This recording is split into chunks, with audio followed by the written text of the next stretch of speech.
Hi Aries, welcome to Higher Source Tarot for a tarot reading for all Aries, Sun, Moon, Rising, and Venus. Thanks to everybody for all the support as usual. And if you're new here, welcome. I post new readings on Friday, then again on Monday. But I also have been adding in a Wednesday reading periodically, but that's kind of at random. So if you don't mind hitting the like button, it'll do something to the algorithm so that people will see this reading. But then it will also tell YouTube to show you those Wednesday readings when they are available. All right. What advice do you have for Aries? Sun, Moon, Rising, and Venus. What does Aries need to know, please, for the best and highest good of all involved with Aries? Messages for Aries, please. Okay, we will lay out the tarot, and then I'm going to pull a Moonology manifestation card. Just to bring the whole thing together. You have strength. The Nine of Pentacles, the Queen of Swords, the Hanged Man, the King of Cups, the Moon. Information is coming out here. The 8, 9 of Pentacles, interesting. King and Queen of Swords. Well, you have two kings and a queen, and especially two in the same suit. It's going to be communication, information, someone contacting you. But let's see here. There's a change of view here, but all right, what else does Aries need to know, please? I feel like somebody's in a bit of a midlife crisis around you. All right, you've got new moon in Capricorn. Step up and lead. Well, I feel like it is going to be up to you. You have Pisces and Leo here, but 3 major arcana. I feel like you may have been dealing with somebody who was a bit indecisive, and guess what the answer to that is?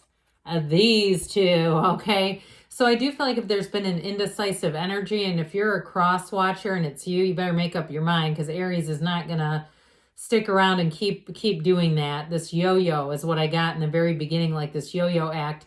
And even if it's something to do with money, like it's a job, and it's like a matador pulling their cape back from a bull, kind of like Olay, you know, that sort of thing. It's like, no, we're either going to move forward or we're done with the conversation. That's what I get. And so if it's a job or a housing situation, I just don't see you. And I also feel like too, I'll be honest, it feels almost like a pride thing. And I don't see that as negative though. Like I'm not second best. I'm not waiting around for this, whatever it is. And it does feel, I do get it very strongly with a money situation. So with the Strength card, interestingly enough, the Strength card is about patience. But like I said, if you keep getting these little breadcrumbs, I don't see you sticking around for that. I feel like the patience factor applies more to waiting it out for something better. Okay, so it's like not you acquiescing to less or for less. It's you saying, I'm just going to detach, let it go with love, whether it's a job or relationship or even a housing situation, and wait for something better. But with this too, it's not just the waiting, it's also about taking control of a situation, taking action. And in some regards, you know, I almost get like the Tower energy, and the Tower is really a symbol that if there's something you know deep down, or you even know it on the mundane level, if you don't act, that's when we feel out of control.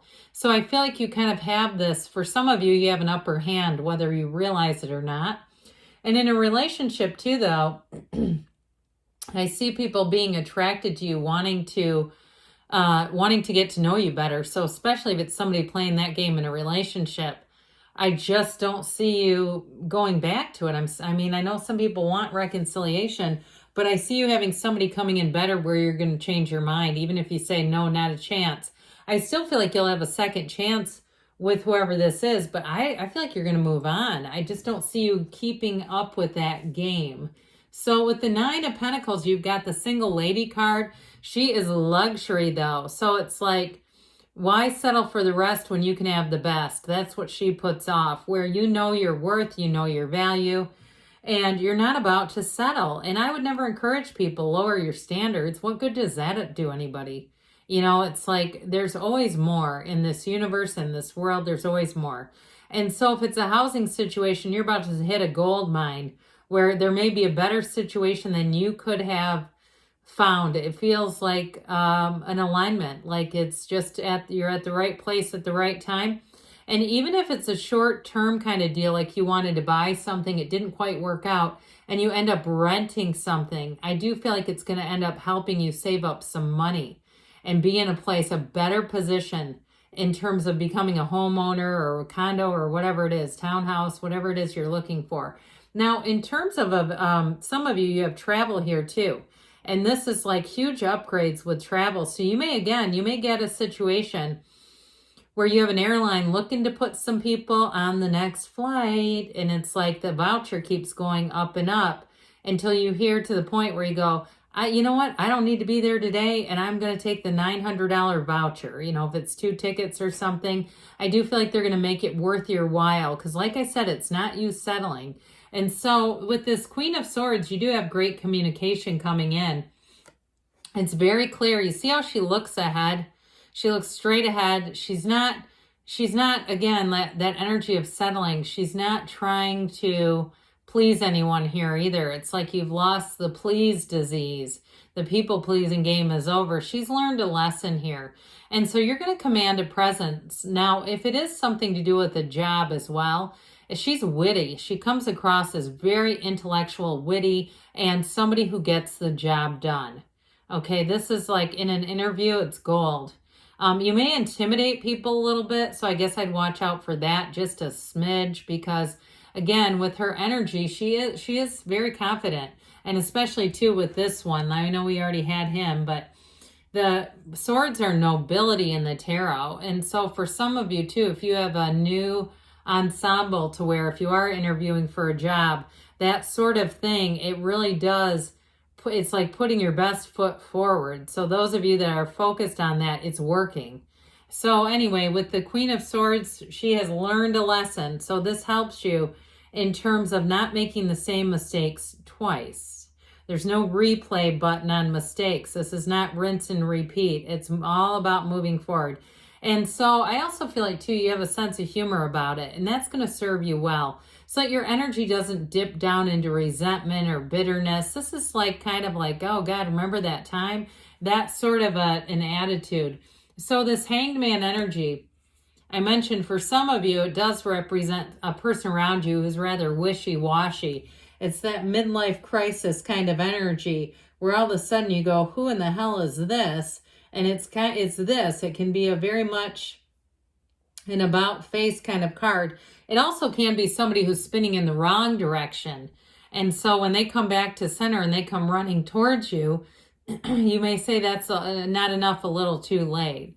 And so with the hangman, it's definitely an epiphany, a waking up. So for some of you, you may finally be able to release a situation, a person, place, or thing that you know is just not working, and you're done putting the effort into it.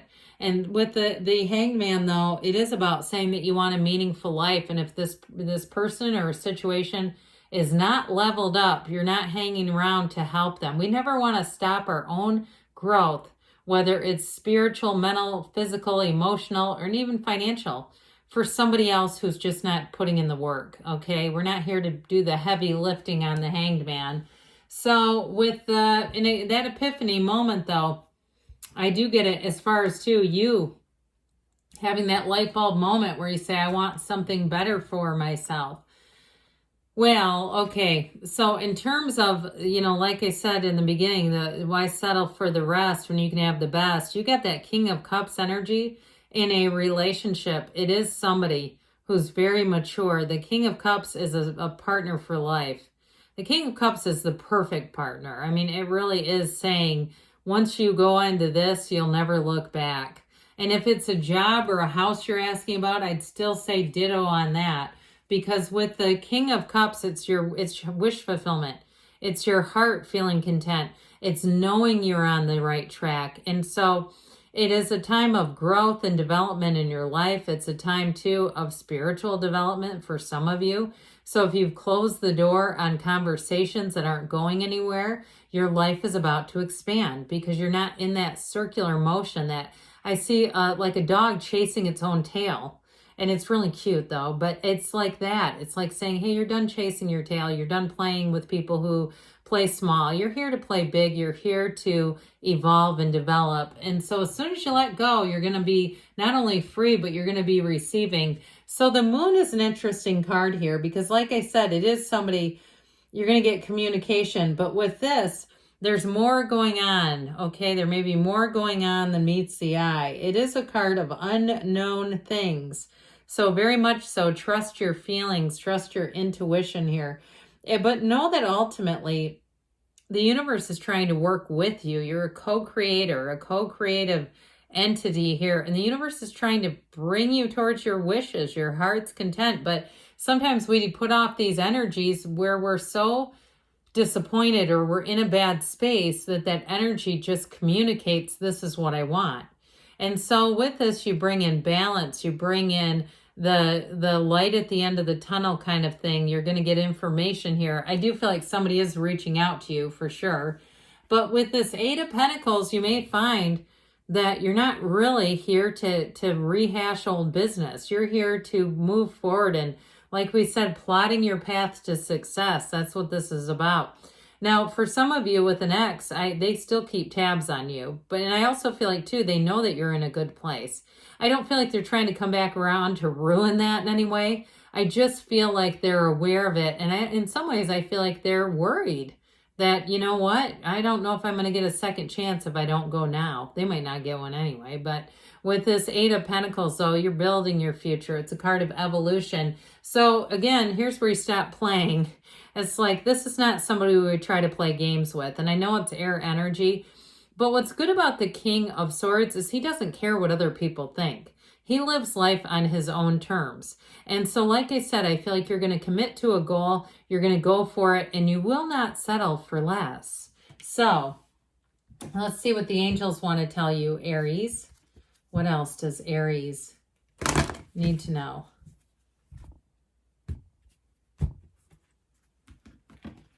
What messages do you have for Aries?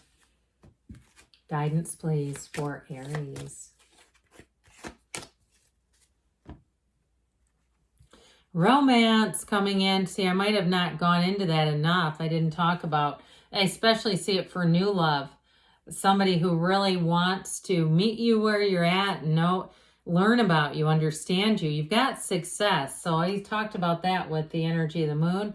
And you have forgiveness. So let it go and let it flow. Let it go with love, like we were saying with the King and Queen of Swords. You're ready. And they give you a yes because you create your own reality. I love you, Aries, and I'll be back again soon.